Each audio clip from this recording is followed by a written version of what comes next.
I hang with the I'm thinking fuck school. Mom's banging at the door, letting me know my black ass best is the Gonzoe was messing with a chick, and he didn't want to be bothered with her no more, and she sent them dudes over there. It's always a motherfucker you trust that put that knife in your back. Yeah, you could act like that day one shit really matter, or keep ski poling each nigga on the side of you if you want to. Stop acting like these bitches you calling sus don't wanna fuck your man. And you know your girl got that fat ass, so every time you wanna play kid and invite niggas over to your house to play PlayStation, and she walk past with that fat doo-doo maker, you know niggas is like, nigga, wake your game.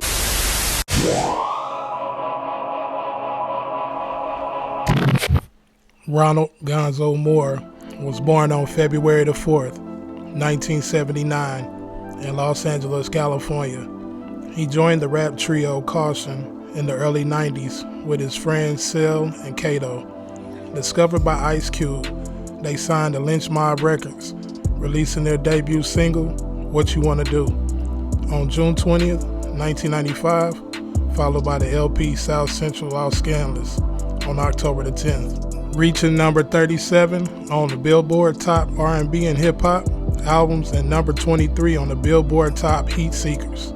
The group disbanded in 1996 after collaborating with the Dogg Pound on I'll Do It and Lil Something in 1997. Then came the moment when the police kicked in the door. The Jackers were wearing ski masks and helicopters flying over the house. His parents was trying to escape, but people was trying to figure out what's happening. That was terrifying for a 10-year-old. It was like living a movie, a chaotic, crazy movie. Crack hit Los Angeles, and the impact was significant. The battle realm was a menacing force, crushing everything in its path, and that became a vivid memory for Gonzoe. With family ties to the Rolling 60s Crips, he found his way into the world of rap. During his high school days at Dorsey High School, ditching school one day, he encountered one of the members of the group Caution at the library where he was writing a rap. One of the members walked up to him and asked did he want to go to the studio to record, eventually catching the attention of Ice Cube. Caution, with his cautionary logo of two guys hanging out a car window shooting, signed a deal with Ice Cube before the release of the movie Friday. Financial mismanagement and lack of industry knowledge led them to making poor decisions.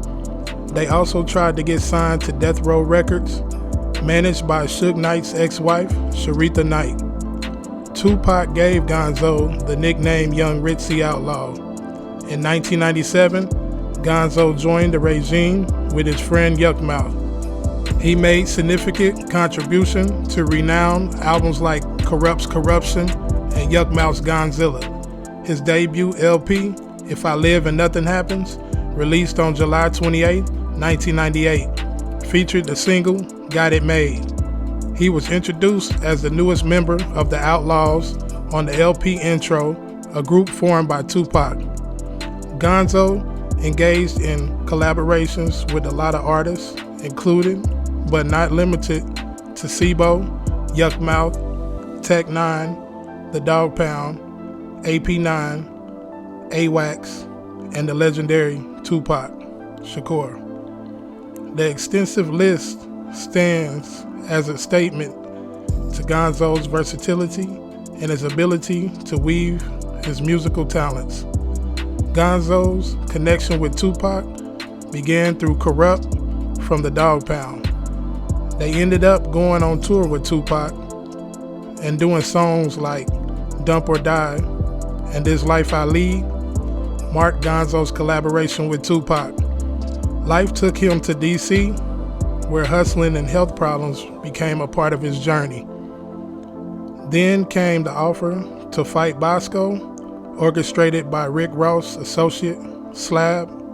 The fight, initially set up without pay-per-view involvement, caught Snoop Dogg's attention. We got the homie Bosco, Gonzoe, a couple other people getting it in. Justin Bieber, Black Keys, Pete Davidson, Mount Westmore. Snoop suggested taking it to Triller, ensuring Gonzoe and Bosco each receive a guaranteed paycheck of $200,000 each. For Gonzoe, it was a blessing and a testament to Snoop Dogg's influence.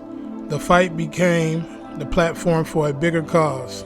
Gloves Up, Guns Down, a movement spearheaded by Gonzoe and Bosco, now CEOs dedicated to a cultural shift for a better future.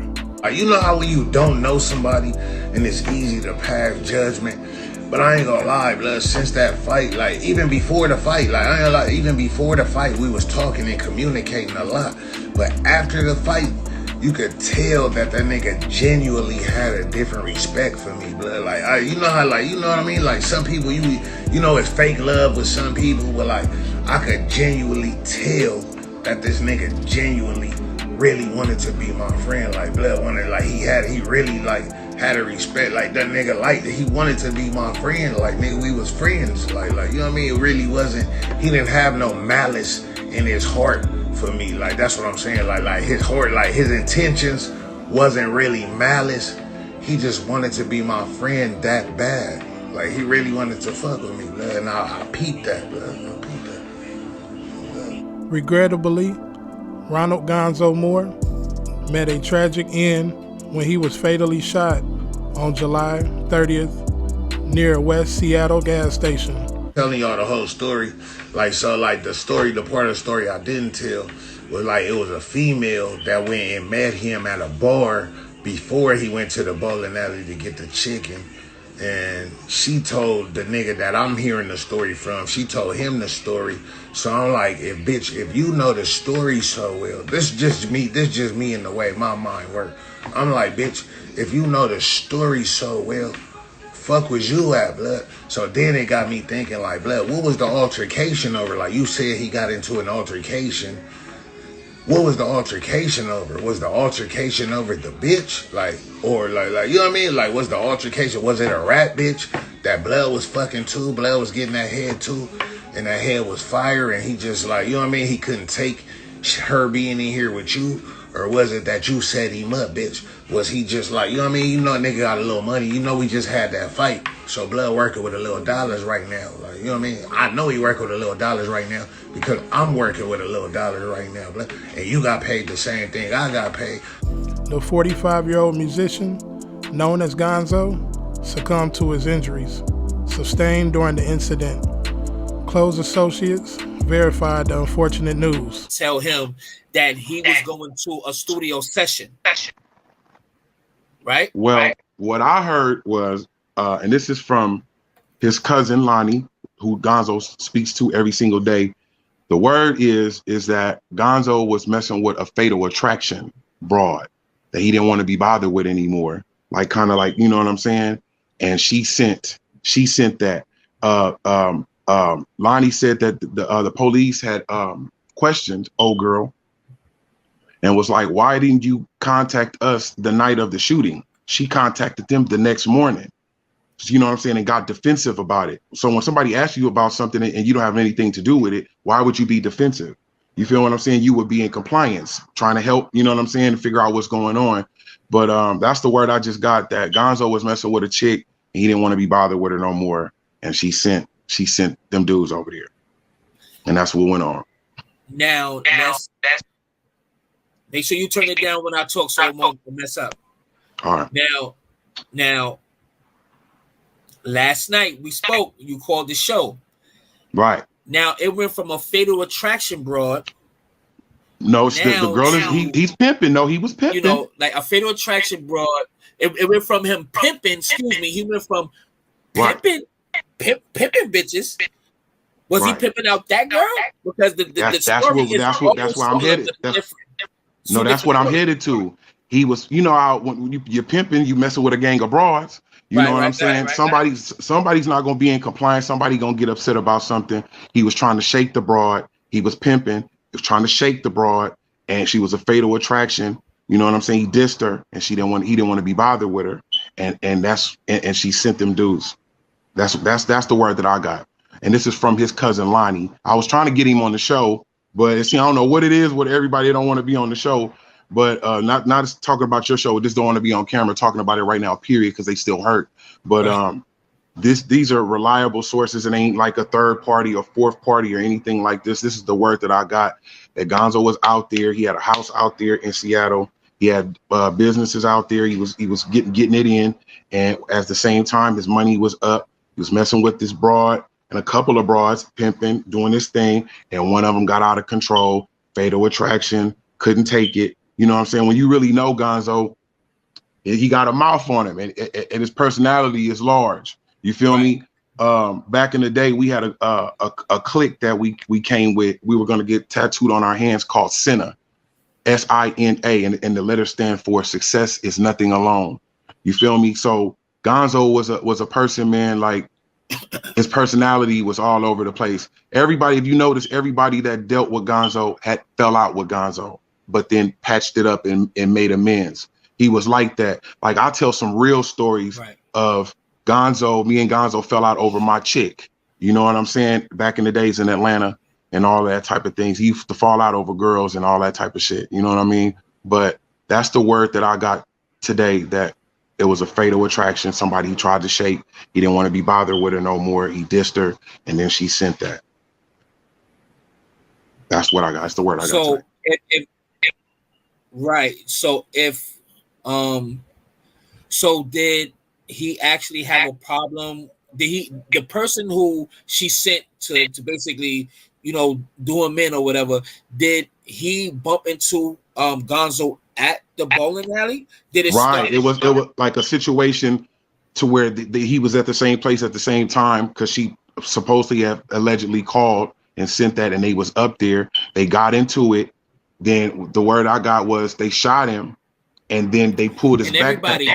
Revealing that Gonzoe was shot 3 times in front of a bowling alley in Seattle. He collapsed while seeking help and made it to a nearby gas station in a wounded condition. Emergency responders swiftly arrived at the crime scene, but was not able to save the Los Angeles-based rapper, who succumbed to his fatal injuries inflicted during the shooting. Authorities reportedly found a vehicle riddled with bullets near the bowling alley, but no suspected shooter was identified at the location. He made a significant contribution to renowned albums like Corrupt's Corruption and Yukmouth's Godzilla. With a nearly 25-year involvement in the rap industry, Gonzoe is remembered by fans globally, following the heartbreaking news of his demise. Admirers flooded social media with heartfelt tributes for the accomplished musician. Gonzoe's cousin Lonnie revealed that he had been involved with a troublesome woman, a fatal attraction type, and he wished to sever ties with her. In response, she orchestrated a plan, dispatching some individuals to set him up. Allegedly, she contacted these men to tell Gonzoe's whereabouts. Gonzoe, in the midst of a studio session, decided to head to the bowling alley for some food. As he approached, an altercation ensued with a stranger.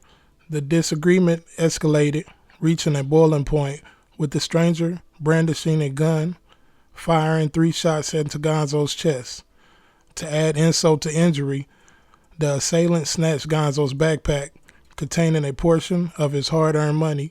Despite his injuries, Gonzoe managed to escape, seeking refuge at a gas station next door, where he immediately collapsed.